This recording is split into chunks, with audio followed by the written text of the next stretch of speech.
వడ్డీ కాసుల వాడికి విరాళాలు వెల్లువెత్తుతున్నాయి. తిరుమల శ్రీ వెంకటేశ్వర స్వామి ట్రస్టులకు ఓ భక్తురాలు భారీ విరాళం అందజేశారు. చెన్నైలోని ఈ రోడ్డుకు చెందిన సౌమ్య అనే భక్తురాలు ఏకంగా ₹1,00,00,000 విరాళంగా అందజేసి తన భక్తిని చాటుకున్నారు. ఈ మేరకు ఆమె విరాళానికి సంబంధించిన చెక్కును టీటీడీ అదనపు ఈవో వెంకయ్య చౌదరికి అందజేశారు. ఈ విరాళాన్ని 2 కీలకమైన ట్రస్టులకు సమానంగా విభజించి ఇచ్చారు.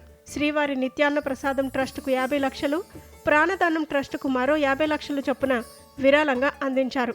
భక్తురాలి ఉదారతకు టీటీడీ తరపున అదనపు ఈవో వెంకయ్య చౌదరి కృతజ్ఞతలు తెలిపారు. ఈ సందర్భంగా దాత సౌమ్యను శాలువాతో సత్కరించారు. అనంతరం ఆమెకు స్వామివారి ప్రత్యేక దర్శనం ఏర్పాట్లు చేశారు.